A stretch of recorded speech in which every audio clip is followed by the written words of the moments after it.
Hello everyone and welcome back. We have another extra here. So we're kind of working on Autobot, Blaster, and Eject. So this is one of the, to me it was always one of the more cooler kind of Autobots. We had Blaster, and then we also had Soundwave. And it was always one of the coolest things because they had the cassettes that could come out, and we also had the ability to almost have an extra army.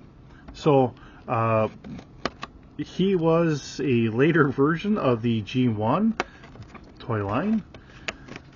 As we kind of go through opening them up here, and the hardest thing is because I'm working closer to the camera, and sometimes I get a little bit bigger boxes here, trying to get this all done.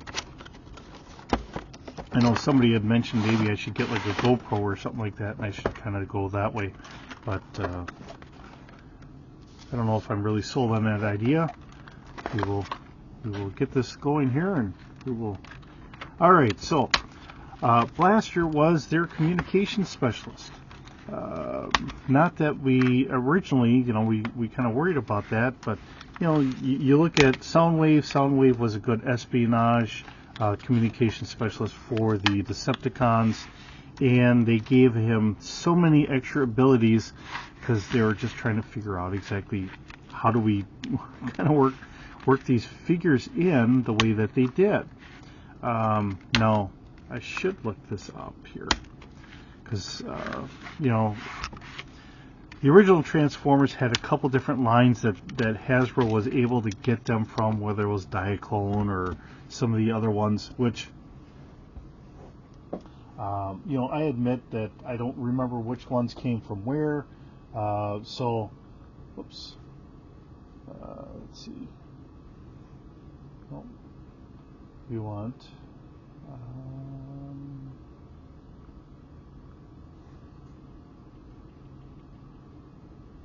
Let's see.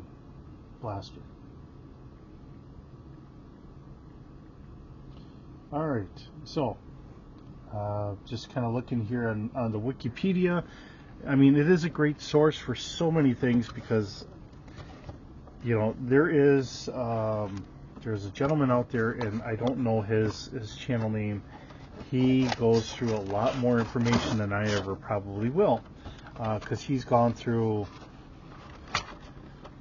all the different versions of the Transformers, whether it was the American release, the UK release, what they were in this comic book and that comic book. Some of that stuff is up on Wikipedia, which is wonderful. But on the other hand, I remember these guys from watching them in the original, when they aired, Gen 1 cartoon. So, and somebody else had made a comment later on in one of my videos or whatever, how do we get past the Gen 1 stuff? Which, it really gets to be hard.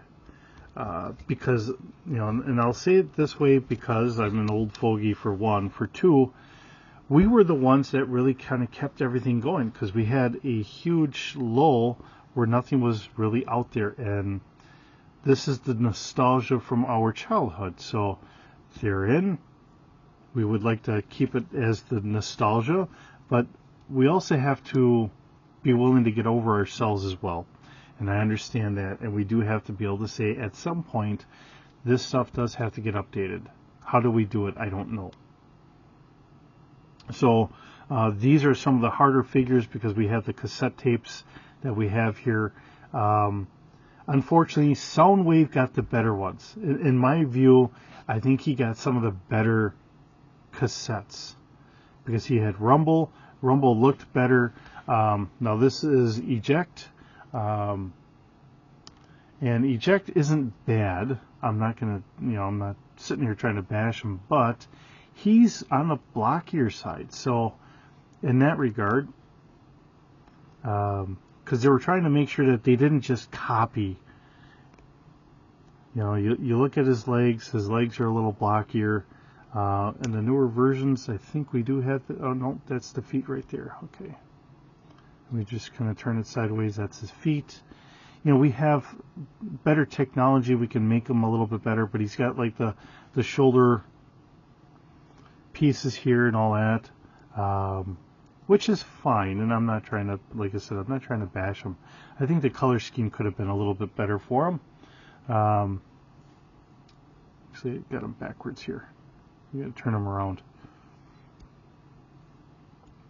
Looking at everything, he's like, he looks really plain, but it's because I got him backwards. I think the color scheme could have been a little bit better, but you know, having a small little guy that can come from him, he's more or less kind of talked about the cassettes are kind of symbionts in a way. So Blaster loves the earth, or loves all of the Earth music, especially good, hard, loud rock and roll. He can be found at the forefront of any situation in which he's involved. Be it getting down and truly hopping to town, or kicking butt and taking names, both of which he does well, and both of which have led him to conflict with authority at times. Blaster marches to his own beat, whether it's a pounding bass line or pounding Decepticon skulls. He is not shy when it comes to sharing his feelings about that either. He maintains a shared enmity with his Decepticon counterpart, Soundwave, with whom he shares his powers over all forms of sound, and is often backed up by a team of his own Autobot mini cassettes to match Soundwave's mini minions on the battlefield.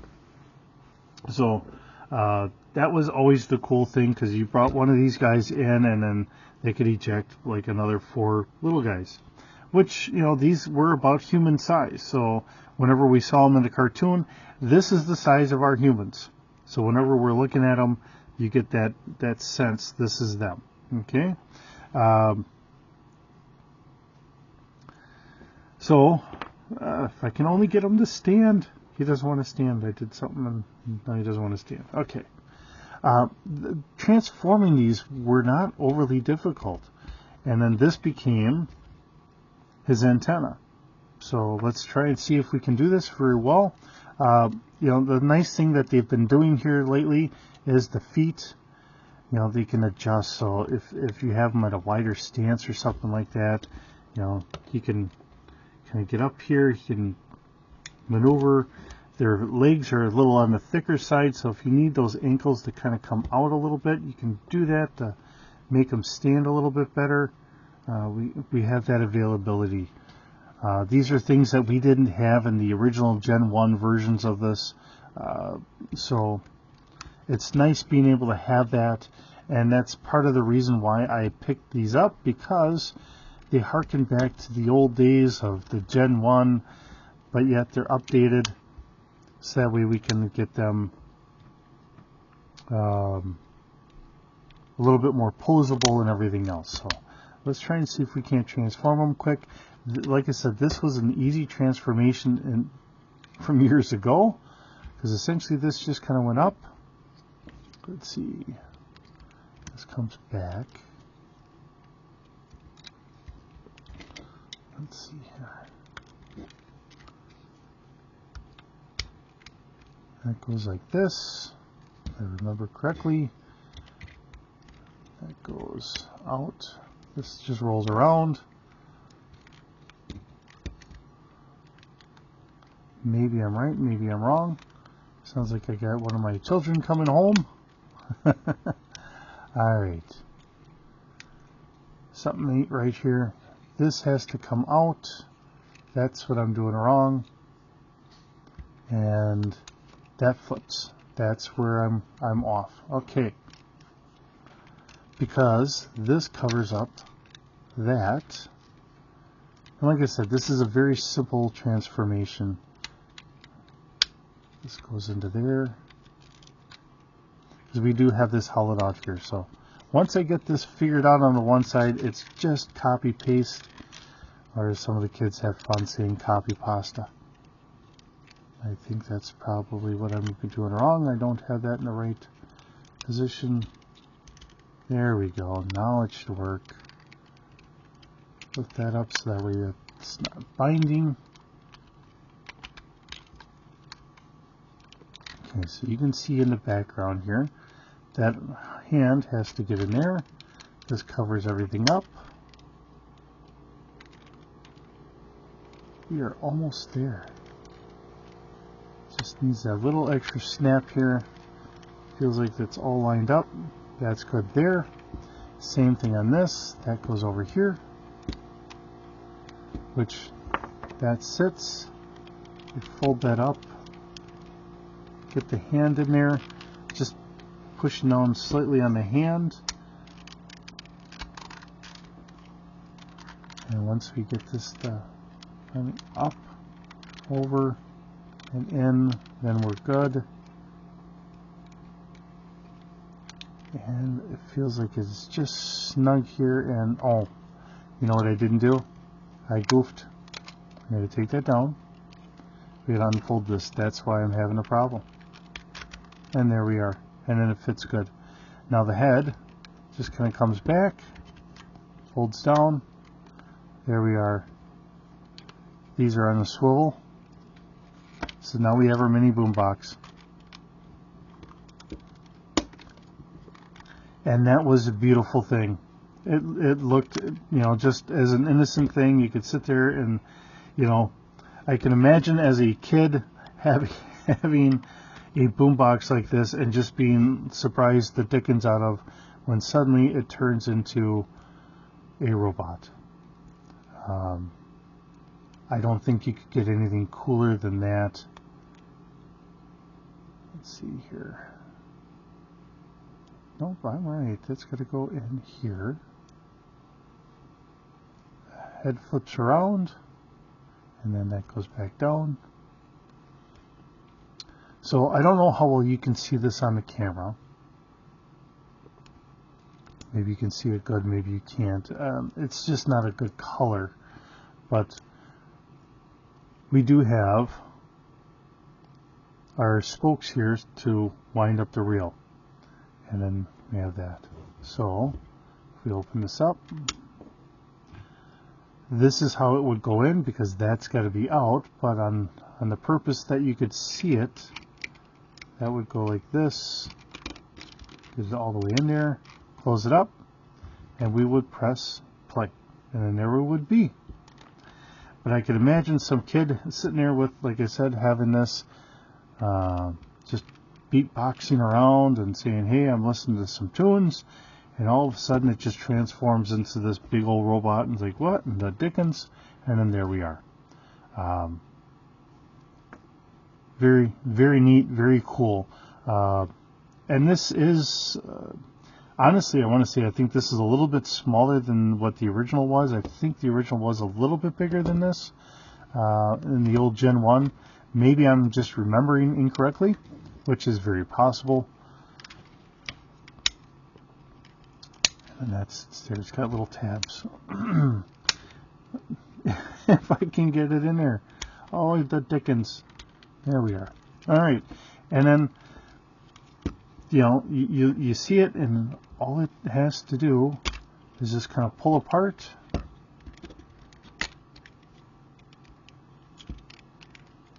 This is something that was newer, the whole spinning the feet around, because the original one, I do not remember spinning the feet around. So it's just how we can do things today that we weren't able to do way back when. Bring the head up. And this head back design was just so common for a lot of the designs back then. Optimus Prime did the same thing. So, oops, there we are. Now we have our foot joint. All I got to do is get this out. Come on there, guy.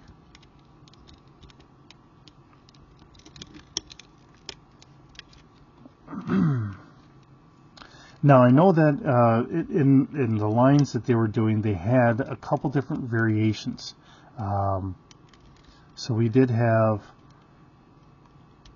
blaster. Then I think they had done a sound blaster in the cartoon to denote that there was not just the one, but there were some other ones, and I think the Sound Blaster was kind of like a gangster or whatever. He had some sort of club that he ran out of or whatever, and in the Netflix War for Cybertron, I think there was a Sound Blaster. They had to go see him because they were trying to find something or whatever, and of course he had the information they needed or whatever, and he seemed kind of like a gangster or whatever. But always a fun character, always fun to have these guys because they can look like just regular mundane things or whatever, and then here we have them, and there we are. So with that, thanks for visiting, thanks for stopping by, always appreciated. Hope you have a wonderful day. We'll see you in the next video.